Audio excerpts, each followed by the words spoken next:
You've just been pulled over by police. Your heart is pounding. In the next 60 seconds, the officer is going to say 8 words that could land you in jail. Do you mind if I search your car? Most people are going to say yes, because they want to be polite or they think they have to. And that can be a life-altering mistake. As a former prosecutor, I have seen hundreds of people accidentally talk themselves into handcuffs. Today, I'm going to give you the 4-word phrase that is your legal shield. Watch this entire video because after I give you that phrase, I'm going to expose 3 secret ways police can still search your car even when you say no. The number 1 way police get into a car without a warrant is very simple. They ask if they can. If you say yes, it's over. You have waived your rights. Anything they find is fair game. So when they ask to search, you need to be prepared. Answers should always be calm, polite, and firm. Memorize this phrase. I do not consent. Now, officers do not like hearing this. They might say, if you've nothing to hide, why won't you let me search? Or, it'll go easier on you if you do. This is a tactic. Police want to avoid the hassle of trying to apply for a warrant and even a judge saying no. So don't get angry. Don't argue. Just repeat the phrase. By saying, I do not consent, you force the state to prove the search was legal, giving your attorney a fighting chance. Okay, so you said the magic words, but the officer starts searching anyway. How? He's likely using the automobile exception. This rule says if the police have probable cause to believe your car contains evidence of a crime, they can search it without a warrant. So what is probable cause? Well, it's not a very high bar. Imagine the human body is a certainty scale. At the middle of my forehead is basically beyond a reasonable doubt. At the bottom of my feet is basically no evidence, no proof, a wild guess. Probable cause is right around the kneecaps.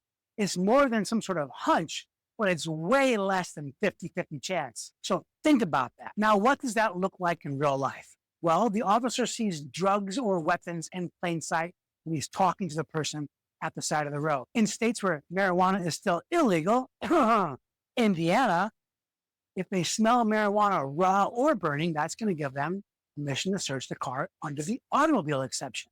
If the officer hears people discussing a crime, which happens, it's insane, isn't it? You're on body camera. That can also trigger the automobile exception. Now, the second loophole is inventory search. If you're arrested and your car is impounded, or if your car is impounded because you don't have a driver's license, well, the officer can impound and they can do what's called an inventory search. They'll say the purpose of the inventory search is to protect your property rights, to protect them from liability. But let's be real. They're looking for more evidence. For this to be legal, they must follow a standard written department policy. They can't just start tearing things apart randomly. But if they follow that department issued checklist and they find something illegal during the inventory search, well, it can be used against you. What about dogs? This one is a little bit tricky. The Supreme Court has ruled that a trained dog sniffing outside the car is not legally a search. So you can't stop it from happening. So if the officer that pulls you over has a canine in his car, he gets to walk around the vehicle.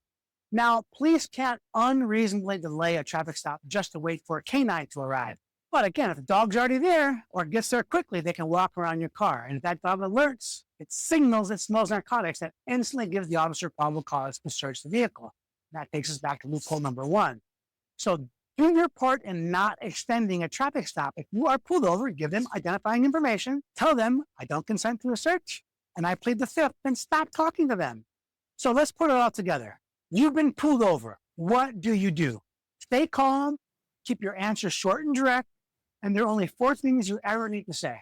Am I being detained or am I free to leave? 2, I do not consent to any searches. 3, I plead the 5th. 4, I want my lawyer. Do not argue, don't resist, and do not lie. Let the cameras record everything.